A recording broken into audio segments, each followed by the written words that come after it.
Hello and welcome to Hope Tushant Yadav. I hope you're in best of your health and spirit. This is Indian Economy Full Course. We are on unit number 5 and this is lecture number 2. Now in the lecture number 1 we have completed financial market. कि financial market होता क्या है इसका हमने नींव रख दिया था, पूरा बेस बना दिया था. फाइनेंशियल मार्केट को हमने कैटेगराइज किया था money market and capital market में. हमने कुछ इस तरह से समझा था, सब कैटेगराइजेशन और कैटेगराइजेशन करके. तो money market and capital market part होते हैं फाइनेंशियल मार्केट के, यानी फाइनेंशियल मार्केट के दो पार्ट होते हैं. Based on date of maturity, अगर 1 साल से कम की सिक्योरिटीज हैं तो मनी मार्केट में होगा और 1 साल से ऊपर की हैं तो कैपिटल मार्केट में होगा. सिक्योरिटीज क्या होती हैं? Shares and bonds. वो क्या होते हैं भैया? पहला लेक्चर देख लो. मार्केट से पैसा बोरो करने का तरीका होता है. शेयर्स इशू करके हम मार्केट से पैसा बोरो कर सकते हैं, बॉन्ड इशू करके हम मार्केट से पैसा बोरो कर सकते हैं, और एक तरह के बॉन्ड होते हैं जिन्हें हम कन्वर्टेबल बॉन्ड्स बोलते हैं. उन बॉन्ड्स को फ्यूचर डेट में जाकर आगे चल के बॉन्ड्स को हम शेयर्स में कन्वर्ट कर सकते हैं. शेयर्स के भी टाइप्स होते थे, इक्विटी शेयर्स, प्रेफरेंस शेयर्स. ये सारी बातें हम कर चुके हैं, आपको याद होना चाहिए. नहीं याद है तो आप उसको जाकर कंसोलिडेट कीजिए, फिर इसको देखिए, आपको ज्यादा समझ में आएगा. आपकी अंडरस्टैंडिंग बेहतर होनी चाहिए. आप जो भी पढ़ें आपका टाइम यूटिलाइज हो, यही मेरी कोशिश रहेगी. तो फाइनेंशियल मार्केट को हमने मनी मार्केट और कैपिटल मार्केट में तोड़ा. उसके बाद कैपिटल मार्केट को हमने फर्दर तोड़ा equity market and debt market में. इक्विटी मार्केट में हमने बात की शेयर्स की बात की, प्रेफरेंस शेयर्स की बात की और इक्विटी शेयर्स की बात की. डेट मार्केट में हम बॉन्ड्स की बात करेंगे, डिबेंचर्स की बात करेंगे. बॉन्ड्स और डिबेंचर्स क्या होते हैं भाई? कंपनीज बॉन्ड और डिबेंचर दोनों इशू कर सकती है, लेकिन गवर्नमेंट सिर्फ बॉन्ड इशू कर सकते हैं. गवर्नमेंट डिबेंचर आपने कभी नहीं सुना होगा, और ऐसा क्यों है ये मैं समझा चुका हूं. ठीक है, आज हम पढ़ेंगे इक्विटी मार्केट, इसीलिए इसका नाम रखा है लेक्चर 2 का मैंने, इक्विटी मार्केट. तो पूरा इक्विटी मार्केट समझेंगे आज इस लेक्चर में, और अगले लेक्चर में हम पूरा डेट मार्केट समझेंगे. तो पहले लेक्चर में हमने पूरी नींव रख दी, बेस बना लिया. फाइनेंशियल मार्केट क्या होता है आपने तरीका सीख लिया, मार्केट से पैसा बोरो कैसे कर सकते हैं. अब आप आइए कि 1 साल से अगर ऊपर की सिक्योरिटीज हैं, 1 ईयर से अगर ऊपर की सिक्योरिटीज हैं, वो कैपिटल मार्केट में होंगी. तो कैपिटल मार्केट में अगर शेयर्स हैं, इक्विटी शेयर्स हैं या प्रेफरेंस शेयर्स हैं, तो इक्विटी मार्केट में आ जाइए. नाउ इक्विटी मार्केट के भी 2 टाइप हैं, primary market and secondary market. Primary market के भी टाइप हैं. इनिशियल पब्लिक ऑफर समझना है, वहां पर follow on public offer, private placement क्या होता है ये समझना है, बहुत बढ़िया. सेकेंडरी मार्केट में चलेंगे, उसके बाद वहां पर समझेंगे स्पॉट एक्सचेंज क्या होता है, उसमें समझेंगे Bombay stock exchange, national stock exchange क्या होता है, और ये इतना इंपॉर्टेंट नहीं है, over the counter exchange of India. And वहां पर समझेंगे निफ्टी एंड सेंसेक्स क्या होता है. एंड फिर हम समझेंगे डेरिवेटिव्स क्या होते हैं, forward derivative, future derivative and option derivatives. Option में भी 2 टाइप के option, call option and put option derivatives. तो ये क्या होते हैं, ये सब कुछ समझेंगे आज इस लेक्चर में इक्विटी मार्केट में. तो चलिए शुरुआत करते हैं इक्विटी मार्केट से.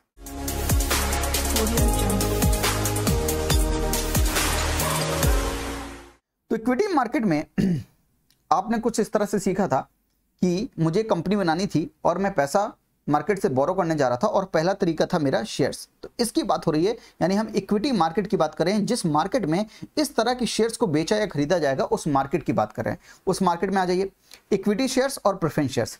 अब यहां पर हमने तोड़ा था इक्विटी मार्केट को 2 में, primary market and secondary market. अब primary market and secondary market क्या होता है मैंने पहले भी समझाया है पिछले लेक्चर में, एक बार मैं आपको फिर से जिस्ट देना चाहता हूं.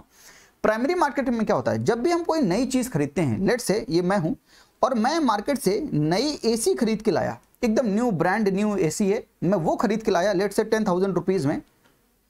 तो अगर मैं कोई नई चीज खरीद रहा हूं तो वो मैं कहां पर खरीदूंगा, उस मार्केट को हम बोलेंगे प्राइमरी मार्केट, जहां पर हर एक चीज नई मिलेगी आपको, एकदम ब्रांड न्यू, प्राइमरी मार्केट.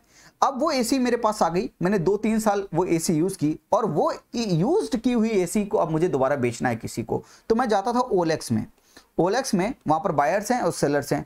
तो जो बायर्स होंगे, जो एसी खरीदना चाहते होंगे, मैं अपना जाकर लिस्ट कर दूंगा कहां पर, ओएलएक्स में, कि भाई मैं अपनी एसी मैंने 10,000 की खरीदी थी, मैं 5,000 रुपीज की वो एसी बेचना चाहता हूं, कोई अगर खरीदना चाहे तो खरीद सकता है.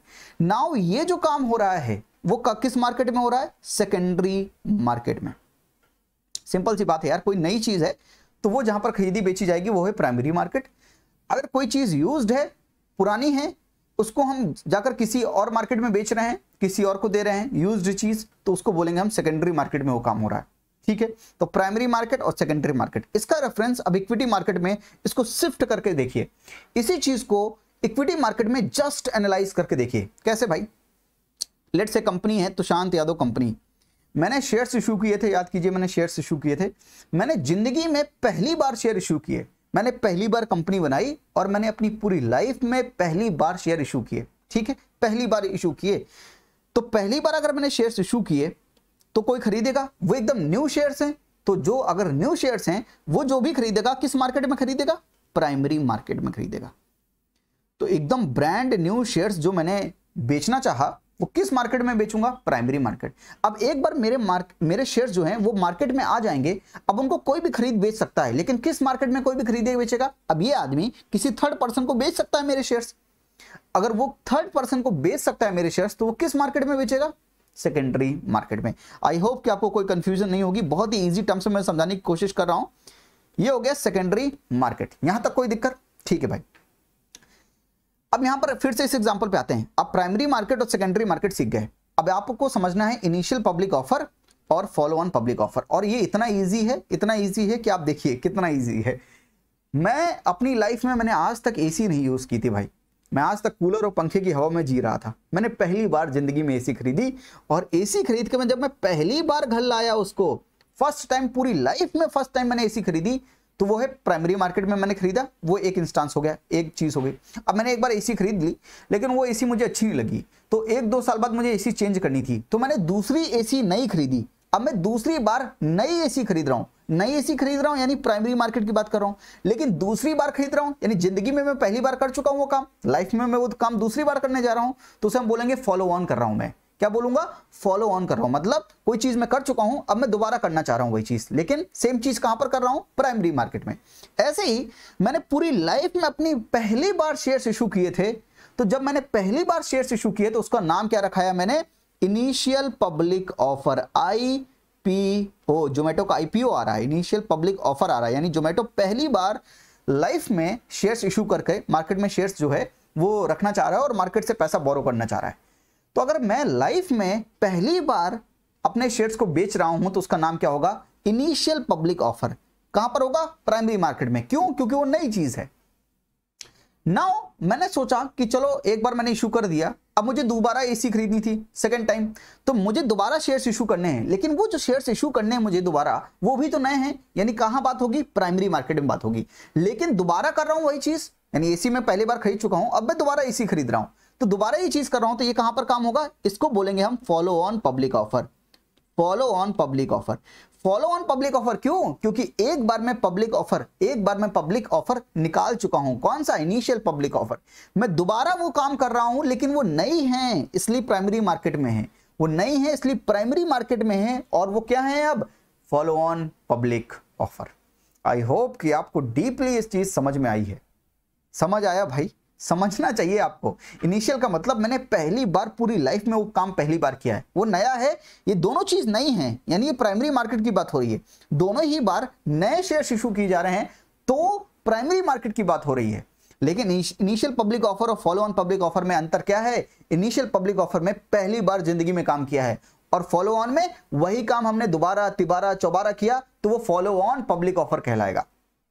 आपने लाइफ में पहली बार शादी की तो इनिशियल पब्लिक ऑफर, शादी के बाद दोबारा किसी और से शादी की तो फॉलो ऑन पब्लिक ऑफर। अब समझ में आ गया? अब तो इजी हो गया। और इनिशियल पब्लिक ऑफर हो या फॉलो ऑन पब्लिक ऑफर हो, एक बार मार्केट में आ गया वो पुराना हो गया, और जब वो पुराना हो गया तो जब उसका लेन देन होगा तो किस मार्केट में होगा? सेकेंडरी मार्केट में होगा।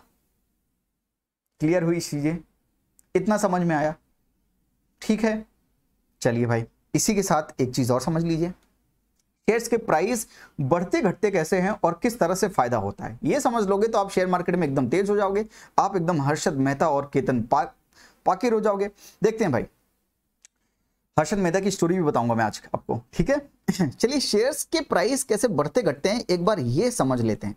शेयर्स के प्राइस, लेट्स से कोई कंपनी के शेयर के प्राइस हैं 10 रुपीज, एक शेयर का प्राइस है 10 रुपीज। अब ये नया शेयर है, समझना, ये जो खरीदने बेचने का शेयर्स के प्राइस बढ़ने का और घटने का काम होता है ना, ये सब सेकेंडरी मार्केट में होता है। ऐसा मैं क्यों कह रहा हूं आपको अभी समझ में आ जाएगा।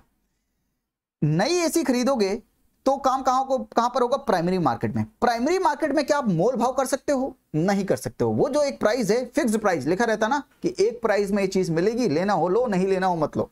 प्राइमरी मार्केट में मोल भाव नहीं होता है। प्राइमरी मार्केट में जो चीज नई है वो आपने खरीद ली, यहां पर मोल भाव होता है। ओलेक्स में कहता है बायर कि मैं तो 5,000 नहीं दे पाऊंगा भाई, 4,000 रुपए दे पाऊंगा, अपनी एसी देनी हो तो दो, नहीं देनी है तो मत दो।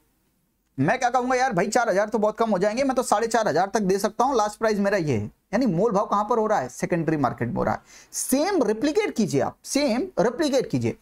जब शेयर्स की बात होगी, जहां पर शेयर्स के प्राइस घट बढ़ रहे होंगे वो होगा सेकेंडरी मार्केट, जहां पर हम आपस में उसको बेचने खरीदने के लिए आपस में क्या कर रहे होंगे, हम ये मोल भाव कर रहे होंगे।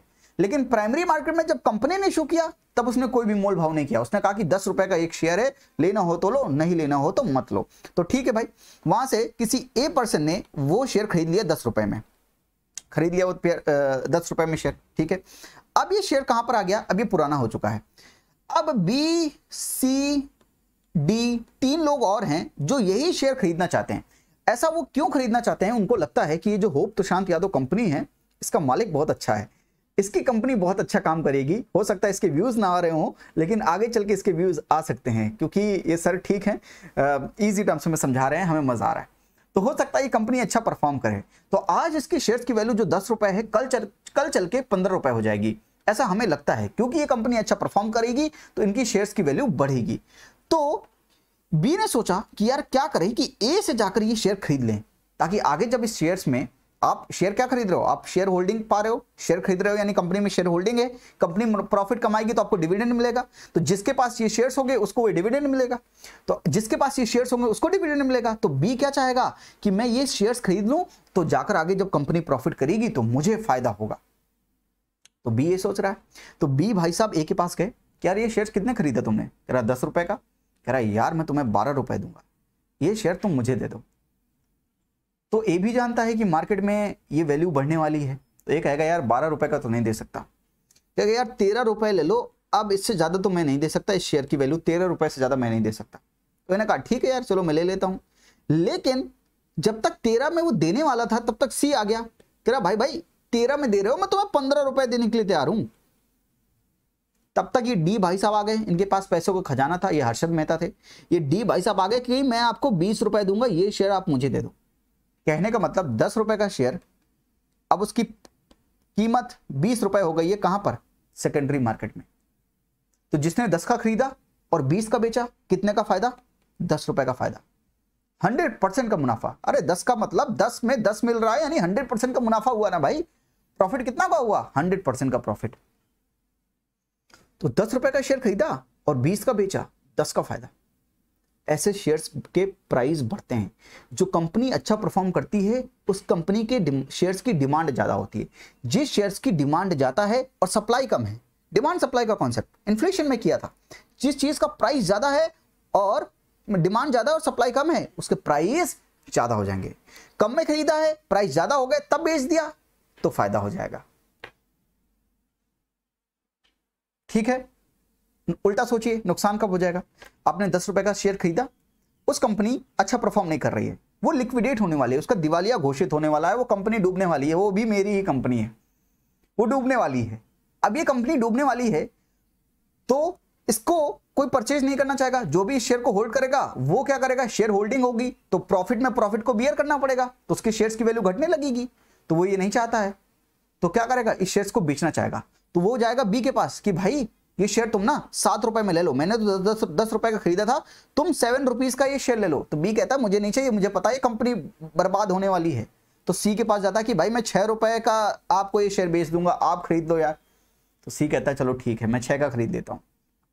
तो इसने 6 का खरीदा, इसने 10 रुपए में खरीदा था और 6 का बेचा, इसको 4 रुपए का नुकसान हो गया। तो इस तरह से नुकसान और फायदा होता है। तो प्रॉफिट और लॉस किस तरह से होगा डिपेंड करता है किस कंपनी का शेयर है, और उस कंपनी, वो कंपनी कैसे परफॉर्म कर रही है वो भी डिपेंड करता है। और कंपनी कैसे परफॉर्म कर रही है, अच्छा परफॉर्म कर रही है कि खराब परफॉर्म कर रही है, वो आपको अभी आगे चलकर पता चलेगा कि इंडेक्स की वैल्यू से कैसे पता चलता है। आई होप यहां तक आपको समझ में आया होगा कि प्राइमरी मार्केट क्या है, सेकेंडरी मार्केट क्या है, इनिशियल पब्लिक ऑफर क्या है, फॉलो ऑन पब्लिक ऑफर क्या है। यहां तक ठीक है? चलिए भाई, तो आपने क्या सीख लिया? इक्विटी मार्केट में आपने इनिशियल पब्लिक ऑफर सीख लिया। पहली बार इशू किया लाइफ में, दोबारा इशू किया लेकिन नई है, फिर भी इशू किया लेकिन दोबारा इशू कर रहा है, तो follow on public offer. Sir ये प्राइवेट प्लेसमेंट क्या है? सेम चीज है यार। वहां पर वो मार्केट में, ये देखिए प्राइमरी मार्केट की बात कर रहे थे, एसी मैंने खरीदी थी, ठीक है, यहां पर जो मैंने अपनी कंपनी के शेयर्स इशू किए थे, मैंने किसी ए पर्सन को इशू किए थे। अगर ये ए पर्सन कोई पर्सन ना होकर कोई बैंक हो, कोई फाइनेंशियल इंस्टीट्यूशन हो, अगर वो हो तो उसको हम बोलेंगे प्राइवेट प्लेसमेंट। क्या बोलेंगे? Private placement.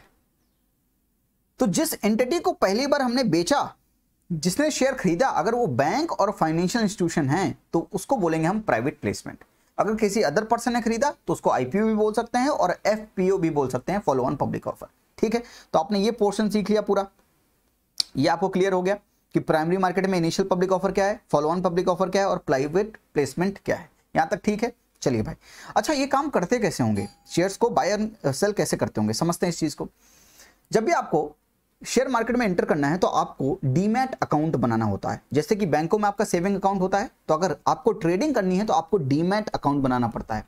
आपका एक सेविंग अकाउंट होना चाहिए और साथ में एक डीमैट अकाउंट भी होना चाहिए। ठीक है, जैसे कि आईसीआईसीआई डायरेक्ट, इसमें आप जाकर डीमैट अकाउंट बना सकते हो। डीमैट अकाउंट को हम क्या बोल रहे हैं? डीमटेरियलाइजेशन। समझते हैं डीमटेरियलाइजेशन क्या होता है? डीमैट अकाउंट क्या होता है? वहां पर अपने आप सेल ट्रेड कर सकते हो, बेसिकली शेयर्स में बाय एंड सेल कर सकते हो। आप वहां पर प्रॉफिट या लॉस कमा सकते हो, जो भी आपको कमाना है वो डिपेंड करता है कि आप वहां पर खेल कैसे रहे हो। अगर आप अच्छे प्लेयर हो तो आप अच्छा खेल सकते हो। यहां पर हमने इसको डीमैट क्यों बोला, डीमटेरियलाइजेशन क्यों बोला, ये समझने की जरूरत है। देखिए शेयर्स को मैंने आपको दिखाया था, शेयर्स किस तरह से थे भाई? शेयर्स ऐसे इस कागज की तरह होते हैं, फिजिकल फॉर्म में होते हैं। नाउ अगर ये शेयर्स हैं, फिजिकल फॉर्म में हैं, और अगर हम आजकल डिजिटल टेक्नोलॉजी का जमाना है, हम घर में बैठे अपने शेयर्स को क्या कर लेते हैं? खरीद लेते हैं, बेच लेते हैं, सब कुछ कर लेते हैं। ऐप ओपन करते हैं, खरीद लेते हैं, बेच लेते हैं। फिजिकल शेयर्स तो हमारे पास आते नहीं, ऐसा कोई कागज देने तो आता नहीं है, फिर हमसे कागज लेने वापस तो आता नहीं है। तो इससे क्या होता है? इसका मतलब इस शेयर्स को हम इलेक्ट्रॉनिक में चेंज कर लेते हैं, इसको इलेक्ट्रॉनिकली चेंज कर लेते हैं, यानी फिजिकल शेयर्स को हम डिजिटल शेयर्स में कन्वर्ट कर लेते हैं ताकि उनको बाय एंड सेल कर सके डिजिटल प्लेटफॉर्म में आराम से। तो उसको बोलते हैं डीमटेरियलाइजेशन। मटेरियलाइजेशन का मतलब होता है, ये क्या है? पेपर एक मटेरियल है, डीमटेरियल मतलब डीमटेरियलाइजेशन, यानी फिजिकल शेयर्स को इलेक्ट्रॉनिक शेयर्स में हमें कन्वर्ट करना पड़ेगा विथ कोड नंबर। तो उनका कुछ कोड होगा कि भाई अगर ये शेयर्स है, रिलायंस का शेयर नंबर 1 है तो उसका कोड है 001, 2 है तो उसका कोड है 002, तो सबका एक बेसिकली कोड होगा। तो हर एक फिजिकल शेयर्स को हम इलेक्ट्रॉनिक शेयर्स में कन्वर्ट करेंगे, डीमटेरियलाइजेशन, इसलिए हम डीमैट अकाउंट खोलते हैं। ठीक है, तो अगर आपको ऑनलाइन ट्रेडिंग करनी है तो क्या खोलना पड़ेगा? Dematerialisation account. और ये कन्वर्ट करने का काम किसका होता है? एनएसडीएल और सीडीएसएल का काम होता है। एनएसडीएल होता है national securities depository limited and CDSL होता है सेंट्रल डिपॉजिटरी सर्विस लिमिटेड। नाम याद नहीं करने हैं आपको, बस आपको समझना है कि डीमैट अकाउंट खोलना है अगर आपको ट्रेडिंग करनी है। डीमैट अकाउंट में जाएंगे, अपना अकाउंट बनाइए, वहां पर शेयर्स को बाय कीजिए, सेल कीजिए और प्रॉफिट या लॉस आप कमा सकते हैं। इस तरह से वहां पर काम होता है। ठीक है, नाउ यहां पर आप समझ गए कि शेयर्स की वैल्यू किस तरह से बढ़ती है और हम शेयर्स में कैसे ट्रेडिंग करते हैं। डीमैट अकाउंट खोलना पड़ता है, प्राइमरी मार्केट में नहीं, हम सेकेंडरी मार्केट में बेसिकली मोल भाव कर सकते हैं और वहां से हम प्रॉफिट लॉस कमाते हैं। ठीक है, initial public offer, follow on public offer, ये सब कुछ आप समझ चुके हैं। आइए एक स्टोरी समझाता हूं मैं आपको, जो बैंक में बहुत बड़े फ्रॉड्स हुए हैं, some scams in the stock market, basically big one. Harshad Mehta scam समझाता हूं, केतन पाकेर आप समझ ही जाएंगे। ठीक है, तो मैं हर्षद मेहता आपको एक्सप्लेन कर देता हूं क्योंकि ये थोड़ा सा इंटरेस्टिंग है। उसका भी पापा था केतन पाकेर, लेकिन उसके बारे में कभी और। तो हर्षद मेहता की कहानी आपको बता देता हूं, एग्जाम पॉइंट ऑफ व्यू से इंपॉर्टेंट नहीं है, पर उसने किस तरह से खेल खेला आपको जानकर बहुत हैरानी होगी। उससे पहले 2 टर्म समझने पड़ेंगे, bear and bull. Bear and bull क्या होता है? बुल वो है जो प्राइस 10 रुपीज से 15 रुपीज, 20 रुपीज, 25 रुपीज ऊपर ले जाए। किसी शेयर का प्राइस अगर 10 रुपए है, इतनी ज्यादा डिमांड कर रहा है, वो इतनी ज्यादा डिमांड कर रहा है, लोगों से कह रहा है मैं आपका शेयर 15 रुपए में खरीद लूंगा, मैं आपका शेयर 20 रुपए में खरीद लूंगा, मैं आपका शेयर 25 रुपए में खरीद लूंगा। तो 10 रुपए की शेयर की कीमत कितनी हो गई? 25 रुपए हो गई। तब जब मार्केट में शेयर्स की वैल्यू बढ़ती है तो मार्केट ऊपर जाता है। जो ये चीज करता है उसको हम बोलते हैं बुल। बुल क्या है? बुल की सींग होती है और सींग से ऐसे करके ऐसे उठाता है। तो जब ऐसे उठाता है तो वो मार्केट को भी ऐसे उठाता है। तो 10 रुपए के शेयर्स की मार्केट की वैल्यू हो जाती है 25 रुपए। तो इसका मतलब ये काम कौन कर रहा है? बुल कर रहा है। बुल हमेशा क्या करेगा? मार्केट को नीचे से ऊपर की तरफ ले जाएगा। और ये भालू भाई साहब है बियर। बियर गैंग क्या होती है? बियर कौन होता है? बियर वो होता है जो मार्केट में प्राइसों को गिराए, 25 रुपए के शेयर्स को इतने कम में बेचे। कोई आए कि भैया मेरा शेयर खरीद लो, अरे 25 में नहीं बाबा, 13 रुपए में खरीद सकूंगा, यानी वो शेयर्स के प्राइस को नीचे ले जा रहा है। जब कोई शेयर्स के प्राइस को नीचे ले जाएगा तो उसे हम कहेंगे बियर। तो बुल होगा तो स्टॉक मार्केट को ऊपर ले जाएगा, बियर होगा तो स्टॉक मार्केट को नीचे ले जाएगा। स्टॉक मार्केट का मतलब जहां पर ये शेयर्स की जहां पर खरीदे या बेचे जाते हैं उस मार्केट को स्टॉक मार्केट कह रहे हैं, ठीक है। तो बुल क्या करेगा, शेयर्स के प्राइस को ऊपर ले जाएगा, बियर क्या करेगा, शेयर्स के प्राइस को नीचे ले जाएगा। बियर क्या होता है, ऐसे हाथ से ऐसे नीचे करता है ना, तो मार्केट को नीचे ले जाता है, और बुल क्या करता है, मार्केट को ऊपर ले जाता है। आप ऐसे सिंबल से याद रखोगे, मुझे ही याद रखोगे तो एग्जाम में भी आपको याद आ जाएगा। यूपीएससी ने भी पूछा था एक बार कि बुल और बियर कौन होता है, इतना इजी सवाल पूछा था इस मार्केट से। तो बुल क्या है, बेसिकली जो 10 रुपए की चीज को 25 तक पहुंचा दे वो कौन है, बुल है, यानी मार्केट में शेयर्स के प्राइस को ऊपर ले जाएगा। बियर शेयर्स के प्राइस को नीचे ले आएगा। बुल को कैसे फायदा होता है और बियर को कैसे फायदा होता है, इन दोनों के फायदे के तरीके समझ लो और लॉस कब होगा ये समझ लो, तो हमें हर्षद मेहता का स्कैम भी समझ में आएगा, और बहुत अच्छे समझ में आएगा। इतने अच्छे से तो आपको मींस कि वो मूवीज दिखाकर आपको समझा नहीं पाएंगे। जो मूवी आई थी मैं समझाता हूं आपको क्या हुआ था उस मूवी में, भी आपको समझ में आएगा। दोबारा देखेंगे तो आपको पूरी मूवी भी पल्ले पड़ेगी आई थिंक, अगर आपको अभी तक नहीं पड़ती। समझिए इस चीज को, बुल को कैसे फायदा होगा मार्केट में। उसने 10 रुपए की चीज को, 10 रुपए के शेयर्स को बढ़ाना शुरू किया, खूब डिमांड जनरेट करनी शुरू की, खूब ढेर सारी डिमांड की।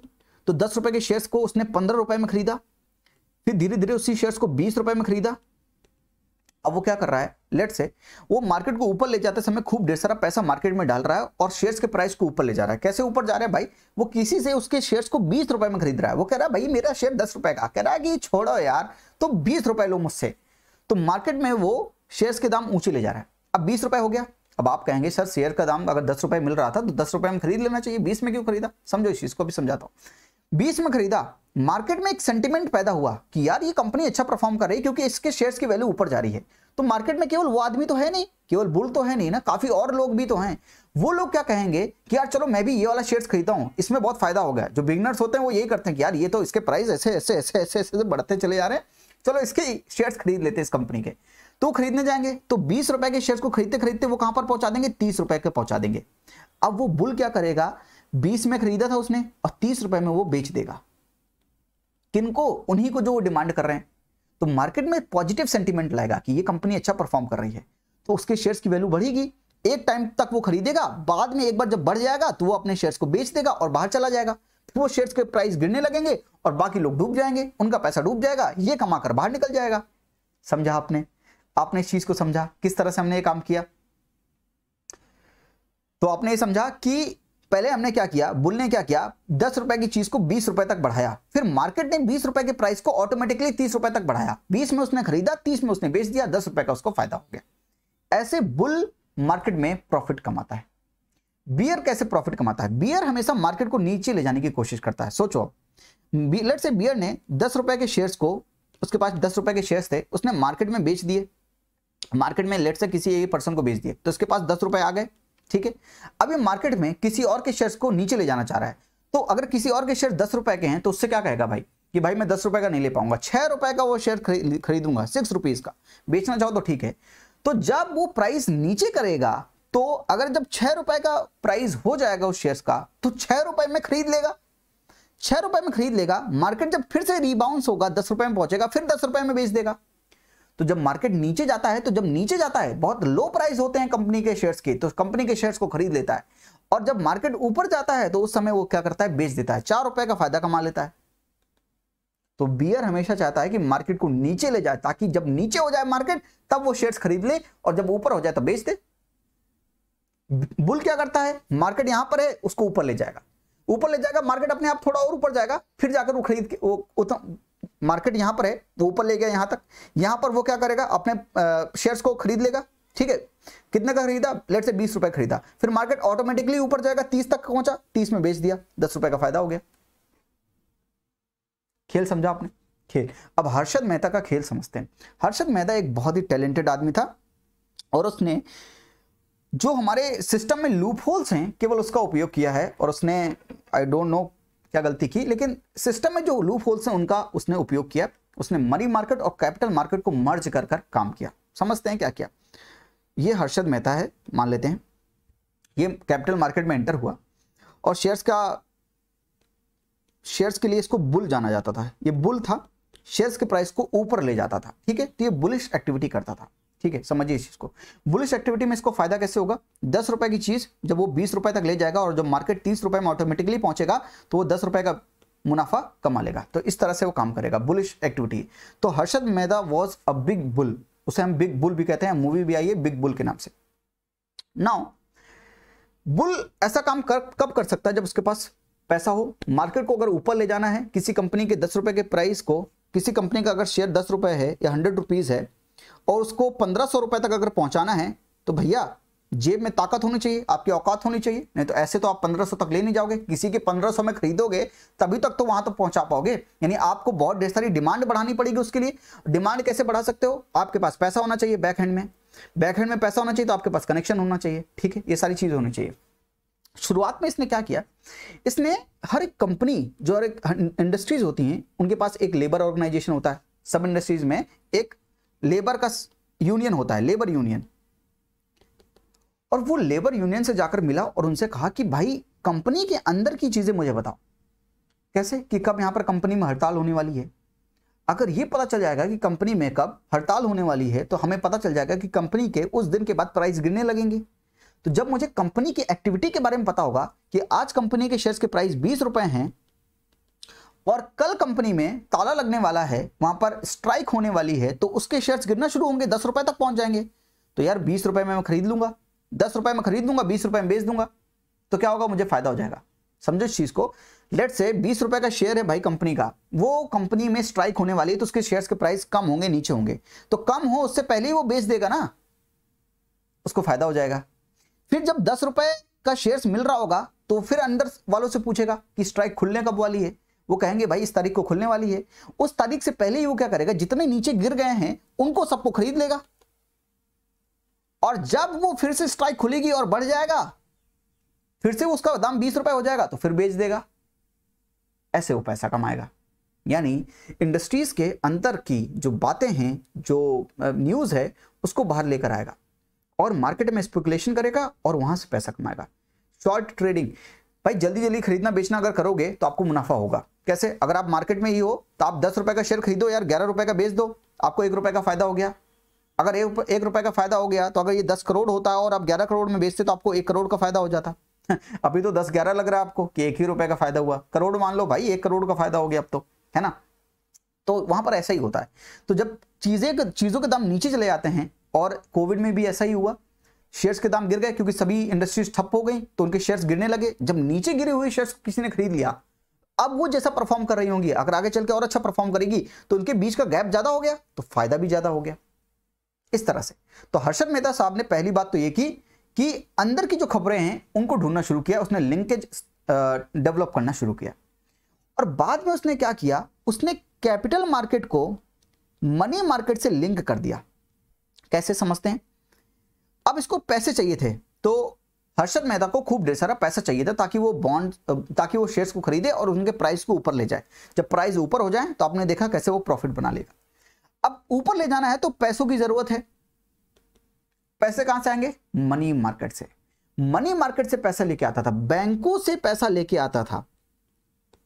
तो बैंक भी आपस में ट्रांजैक्शन करते हैं, और एक बैंक दूसरे बैंक में अगर ट्रांजैक्शन करता है, आपस में जो भी ट्रांजैक्शन करते हैं, एक बीआर इशू करते हैं, बैंक रिसीट। वो आपको जानने की जरूरत नहीं बीआर क्या होता है, बैंक रिसीट नाम का एक रिसीट होता है, वो दिया जाता है बेसिकली।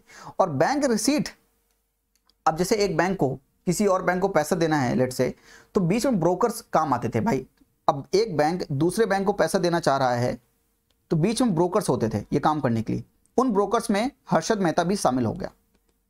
और उसने क्या किया, जब एक बैंक दूसरे बैंक को पैसा देता है तो बैंक रिसीट भी डेवलप करता है, बीआर जिसे हम कहते हैं, बैंक रिसीट।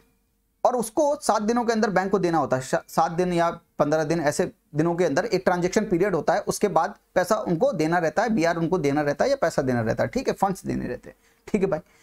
इस समय के बीच में जो आप 7 दिन मान लो, 10 दिन मान लो, अब एक्चुअल कितना ये नहीं पता, 7 से 10 दिन तक किसके पास पैसा होता है, हर्षद मेहता के पास पैसा होता है। तो बैंक बीआर इशू करता है, हर्षद मेहता के अकाउंट में पैसा डाल देता है और कहता है कि जाके दूसरे वाले बैंक को ये पैसा दे देना इतने दिन के बाद। अब ये पैसा हर्षद मेहता के अकाउंट में है, लेकिन किस बैंक का है, उस बैंक का है, देना उस बैंक को है। लेकिन 7 से 10 दिन का जो भी ट्रांजैक्शन पीरियड है, उस पीरियड के दौरान हर्षद मेहता के अकाउंट में पैसा ट्रांसफर होता है। तो बैंक ब्रोकर के अकाउंट में पैसा ट्रांसफर कर दिया। अब समझो हर्षद मेहता के अकाउंट में पैसा आ गया, 10-15 दिन बाद उसको दूसरे बैंक को देना है। अब वो क्या करेगा, इन पैसों को उसने कैपिटल मार्केट में शिफ्ट कर दिया। ये जो पैसे आए तो 7 से 10 दिन में उसने क्या कहा कि अगर मेरे पास 500 करोड़ हैं तो मैं इसको 1000 करोड़ बना लूंगा 7 से 10 दिन में, और 500 करोड़ क्या करूंगा, सामने वाले बैंक को दे दूंगा और 500 करोड़ अपने पास रख लूंगा। तो हर्षद मेहता ने ये किया। उसने क्या किया, उसके पास जो बैंकों ने पैसा दिया उसने उस पैसे को यूटिलाइज किया कैपिटल मार्केट में। वो कैपिटल मार्केट में जब 500 करोड़ रुपए गया, मनी मार्केट का खूब ढेर सारा पैसा कैपिटल मार्केट में गया, तो वहां पर शेयर्स की डिमांड उसने बढ़ाई और तेजी लगाई, बुलिश एक्टिविटी की। 10 रुपए के शेयर्स को 1500 तक ले गया वो। और जब मार्केट में शेयर्स बढ़ते हैं तो सेंटीमेंट आता है, लोग फिर वही शेयर्स खरीदते हैं जिसमें उनको फायदा दिखता है। जब वो शेयर्स खरीदेंगे तो उनके दाम और बढ़ते हैं। फिर वो क्या करता है, एक पॉइंट पर जाकर उन सब शेयर्स को बेच देता है और मुनाफा कमा लेता है। ऐसे खेल खेलता है। तो मनी मार्केट का पैसा कैपिटल मार्केट में शिफ्ट कर दिया उसने। तो उसमें कांड भी हुआ, एसबीआई से 500 करोड़ रुपए लिए थे और 500 करोड़ की बीआर रिसीट भी नहीं ली थी, चुपचाप ऐसा काम करवा लिया था, एसबीआई से पैसे दिलवा लिए थे अंदर के एक खबरी को पैसा खिला के। तो 500 करोड़ उससे ले लिए, उससे कहा कि थोड़े दिन में मैं 500 करोड़ वापस कर दूंगा। 500 करोड़ लेके गया एसबीआई से और उसने क्या किया, कैपिटल मार्केट में लगाकर बुलिश एक्टिविटी करने लगा। फिर एक दिन पता चल गया एसबीआई को कि मेरे 500 करोड़ की बीआर तो है नहीं। तो एक आरबीआई में एक डिपार्टमेंट होता है, वहां पर जाकर मैच करना रहता है, सब कुछ वहां पर लिखा होता है, और वो वहां पर था नहीं। तो दिक्कत हुई कि ये 500 करोड़ गए कहां, तो एसबीआई के अकाउंट से 500 करोड़ रुपए गायब थे। अब ये सब बस कहानी की तरह सुन लो, इनको याद करने की जरूरत नहीं भाई। तो 500 करोड़ रुपए गायब थे, तो एसबीआई ने पूछा गया, तो फिर बताया गया कि भाई हर्षद मेहता ने लिए। तो हर्षद मेहता को वो चुकाना पड़ा और उसके पीछे पड़ी थी सुचेता दलाल। तो सुचेता दलाल सब कुछ ढूंढ रही थी कि हर्षद मेहता कर क्या रहा है। तो फिर यहां से पता चला कि एसबीआई से पैसा लिया है। अब एसबीआई को पैसा चुकाना था, तो हर्षद मेहता ने क्या किया, एक बैंक को यूज किया जिसका नाम था national housing bank. National housing bank से पैसा खींच के लाया और एसबीआई को दे दिया। तो नेशनल, क्योंकि उसके पास फंड थे नहीं और उस समय स्ट्राइक चल रही थी कहां पर, स्टॉक मार्केट में, तो अपने शेयर्स बेच नहीं सकता था। अपने शेयर्स बेच नहीं रहा है तो ये 500 करोड़ चुकाए कैसे, और चुकाना था उस समय, इसलिए नेशनल हाउसिंग बैंक के पास गया और धीरे से उनसे पैसा लिया और एसबीआई को पैसा दे दिया कि लोग भाई चुक गए आपके। तो लोगों ने सोचा, सुचेता दलाल ने सोचा कि ये पैसे कहां से आए इसके पास। तब फिर खोजने के बाद पता चला कि ये नेशनल हाउसिंग बैंक से लेकर आया है। तो ये सब कांड हुए। तो यहां पर बस सीखने का तरीका ये है, मैं आपको बता ये रहा था कि बुलिश एक्टिविटी में क्या होता है, कैसे फायदा कमाते हैं, और बुलिश एक्टिविटी में फंड लगता है। तो हर्षद मेहता ने एक काम किया, मनी मार्केट का फंड यूज किया कैपिटल मार्केट में। आई होप कि आपको समझ में आया होगा। ये स्टोरी था और ये है स्कैम। स्कैम कहते हैं लोग इसे, ठीक है। हर्षद मेहता स्कैम, सुचेता दलाल जिन्होंने पकड़ा था, ठीक है। तो बुल एंड बियर का कॉन्सेप्ट आप सीख गए। अब आपको समझना है बीएसई और एनएसई क्या है, ठीक है। काफी टाइम हो गया, ठीक है। बॉम्बे स्टॉक एक्सचेंज और नेशनल स्टॉक एक्सचेंज समझ लेते हैं। जहां पर जिस मार्केट में काम होता है उस मार्केट को बोलते हैं इक्विटी मार्केट। लेकिन भाई इक्विटी मार्केट का भी कोई नाम होना चाहिए। इक्विटी मार्केट यानी शेयर्स की बाय सेल हो रहा है, ठीक है भाई, लेकिन वो भी कहीं पर होने चाहिए। तो स्टॉक एक्सचेंज बनाए गए। स्टॉक एक्सचेंज, यहां पर आप एक्सचेंज करा सकते हो, अपने पैसे को शेयर्स में कन्वर्ट करवा सकते हो, शेयर्स को खरीद सकते हो, बेच सकते हो। तो एक्सचेंज ही तो कर रहे हो बेसिकली। तो उसके लिए बॉम्बे में बना बॉम्बे स्टॉक एक्सचेंज, और एक है नेशनल स्टॉक एक्सचेंज, ठीक है। ये एक्सचेंज, अब एक्सचेंज है और यहां पर दो इंडेक्स होते हैं। इंडेक्स, बॉम्बे स्टॉक एक्सचेंज का इंडेक्स क्या है, सेंसेक्स, एंड नेशनल का है निफ्टी। समझिए ये इंडेक्स क्या होते हैं, समझो इस चीज को। समझना यहां पर आपको ये है कि इंडेक्स क्या होता है और इंडेक्स क्यों निकाल रहे हैं हम भाई, सेंसेक्स और निफ्टी क्यों निकाल रहे हैं। ऐसे समझते हैं इसको एक एग्जांपल से, या तो ऐसा समझिए कि लेट से इकॉनमी में कुछ सेक्टर्स हैं, 3, 4, 5 सेक्टर्स हैं, और हर सेक्टर में कुछ 100 कंपनीज हैं। 100 कंपनीज है हर एक सेक्टर में। लेट से 22 सेक्टर्स हैं और हर एक सेक्टर में 100 कंपनीज हैं। अगर मुझे पता करना है कि पूरी इकॉनमी में जितनी भी कंपनीज हैं वो कैसा परफॉर्म कर रही हैं, तो मैं कैसे पता कर सकता हूं कि ये कंपनीज कैसा परफॉर्म कर रही है। अगर मैं हर एक सेक्टर से के पास जाऊं और हर एक सेक्टर से पूछूं कि तुम्हारी जो टॉपर कंपनी है वो कौन सी कंपनी है, तो यहाँ की जो टॉपर कंपनी है उसने बताया कि भाई ये है BSNL, जो है यहाँ की टॉपर कंपनी है, ये है टॉपर। तो ऐसे अगले के पास गया, उसने एक कंपनी का नाम दिया, ऐसे अगले के पास गया, उसने एक कंपनी का नाम दिया। सब सेक्टर ने अपनी कुछ 3-4 कंपनियों के नाम बताए कि यहाँ पर ये कंपनीज टॉप परफॉर्म कर रही हैं। ठीक है, उन सब कंपनीज को मैं ले आया अपने पास और उन सब कंपनीज को मैंने एक बास्केट में डाल लिया। बास्केट में डालने के बाद मैंने उन सब कंपनीज की वैल्यू को कर दिया 100 कि आप सबकी वैल्यू है अब 100 कंबाइंड। अब ये कंपनीज, लेट्स से ये 30 कंपनीज मैंने चुनी, ये 30 कंपनीज 22 सेक्टर से मैंने 30 कंपनीज चुनकर लाया। वैसे हैं कितनी, बहुत ढेर सारी, लेट्स से 5000 कंपनीज हैं, मैं केवल 30 कंपनीज उठाकर लाया और मैं सोच रहा हूं कि ये 30 कंपनीज कैसा परफॉर्म कर रही हैं। इससे क्या मुझे पता चलेगा कि अगर इकोनॉमी में जो टॉपर्स हैं, जो अच्छी कंपनीज हैं, वो कैसा परफॉर्म कर रही हैं। अगर ये पता चल जाए तो मुझे ये पता चल जाएगा कि इकोनॉमी में बाकी कैसे परफॉर्म कर रही हैं। ऐसा क्यों भाई, अगर आपको पता चल जाए कि स्कूल में डिफरेंट स्कूल में टॉपर कैसा परफॉर्म कर रहे हैं तो आपको पता चल जाएगा कि भाई वो स्कूल कैसा है। इसी तरह से इन द सेम वे पूरी इकोनॉमी में अगर 22 सेक्टर हैं तो 22 सेक्टर्स में अगर 5000 कंपनीज हैं तो अगर मुझे 30 टॉप मोस्ट कंपनीज मिल जाएं और उनके बारे में मैं पता कर लूं कि वो कंपनीज कैसा परफॉर्म कर रही हैं, तो मुझे पता चल जाएगा कि इकोनॉमी में सेंटिमेंट कैसा है, इकोनॉमी ग्रो कर रही है नहीं कर रही है, यानी टॉपर्स कैसा परफॉर्म कर रहे हैं। तो अगर टॉपर्स अच्छा परफॉर्म कर रहे हैं तो ओवरऑल इकोनॉमी भी अच्छा परफॉर्म कर रही है, ऐसा मान के चल रहा है। यानी अगर स्कूल में टॉपर अच्छा परफॉर्म कर रहा है तो पूरा स्कूल अच्छा परफॉर्म कर रहा है। बेसिक सेंटिमेंट समझे इस चीज को। तो इंडेक्स निकाला, इंडेक्स में हमने सेंसेक्स एंड निफ्टी निकाला। तो बॉम्बे स्टॉक एक्सचेंज में जितनी भी कंपनीज थी उन कंपनीज में अगर वो 22 सेक्टर में कंपनीज हैं तो उसमें अगर 5000 कंपनीज हैं तो वहां से मैं 30 कंपनीज निकाल कर लाया और उनका एक इंडेक्स बनाया जिसको हमने बोला सेंसेक्स। तो बॉम्बे स्टॉक एक्सचेंज में जितनी भी कंपनीज लिस्टेड कंपनीज हैं, वहां पर बॉम्बे एक्सचेंज में जाकर रजिस्टर्ड की हैं, अपने आप को लिस्ट की हैं, उनमें से मैंने 30 कंपनीज को निकाल कर लाया और उनका एक इंडेक्स बनाया जिसको मैंने बोला सेंसेक्स। सो अब ये 30 कंपनीज जैसा परफॉर्म करेंगी इकोनॉमी में तो उसी हिसाब से सेंसेक्स की वैल्यू बढ़ेगी या घटेगी और उससे हमें यह पता चलेगा कि भाई इकोनॉमी कैसा परफॉर्म कर रही है।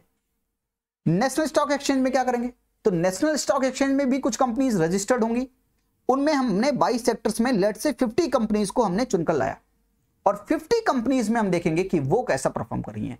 यानी सेंसेक्स जो है वो 30 कंपनीज का इंडेक्स है और निफ्टी 50 कंपनीज का इंडेक्स है। तो निफ्टी 50, तो ऐसा याद कर लेना, निफ्टी 50, तो निफ्टी 50 कंपनीज का इंडेक्स है और सेंसेक्स 30 कंपनीज का एक्सचेंज है। सेंसेक्स किसके लिए है, बॉम्बे स्टॉक एक्सचेंज में जो कंपनीज लिस्टेड हैं उनके लिए है।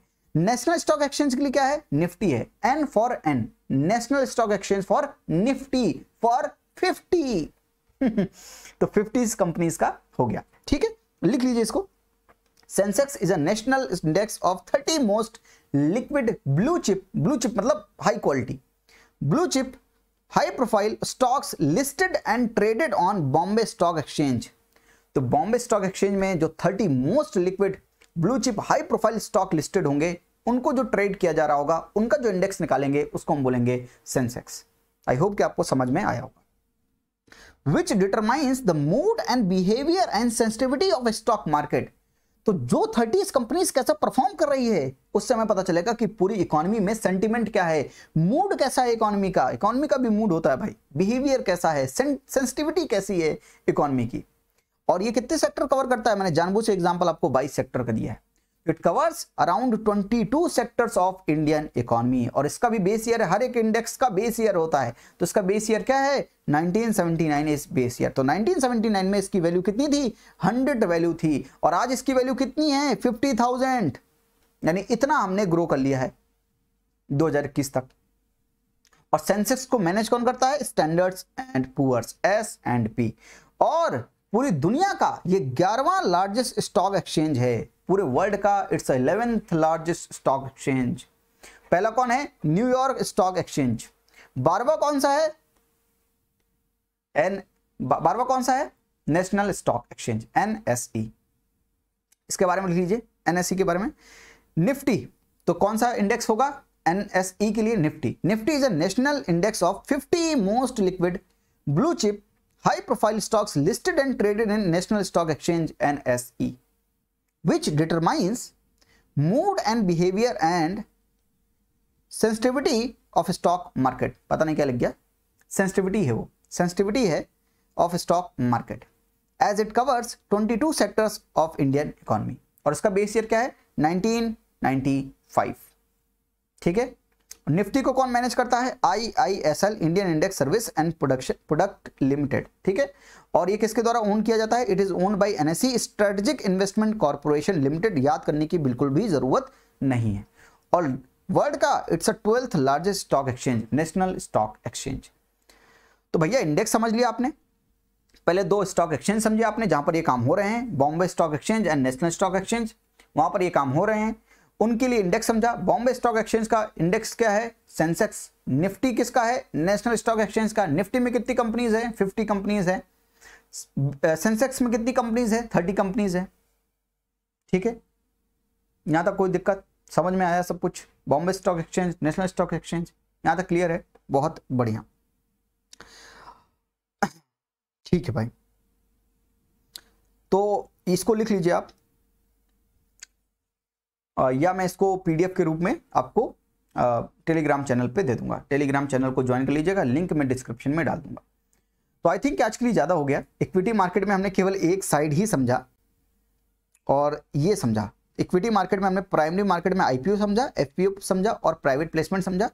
और स्टॉक मार्केट सेकेंडरी मार्केट में हमने स्पॉट एक्सचेंज समझा. स्पॉट एक्सचेंज का मतलब होता है ऑन द स्पॉट एक्सचेंज करना. दुकानदार के पास पैसे गए, AC मांगा, पैसा तुरंत दिया, इसे बोलते हैं स्पॉट एक्सचेंज. ठीक है, वहां पर हमने समझा Bombay stock exchange, national stock exchange and Nifty and Sensex समझा. अगली क्लास में हम डेरिवेटिव समझ लेंगे और डेट मार्केट से स्टार्ट करेंगे. तो डेरिवेटिव समझ लेंगे, थोड़ा सा लेक्चर लंबा होगा डेरिवेटिव का. लंबा क्या मतलब कि 20-30 मिनट में खत्म हो जाएगा. ठीक है, तो डेरिवेटिव, उसके बाद हम शुरुआत करेंगे डेट मार्केट से. आपको यहां तक समझ में आया. हर्षद मेहता की कहानी बताने में थोड़ा सा लंबा हो गया. ठीक है भाई, थोड़ी सी चीजें आप लिख लीजिएगा. और यहां पर मैंने आपको समझा दिया कि प्राइमरी मार्केट क्या होता है, सेकेंडरी मार्केट क्या होता है. और यहां पर एक चीज समझानी है, रोलिंग सेटलमेंट. एक चीज और समझ लीजिए, रोलिंग सेटलमेंट.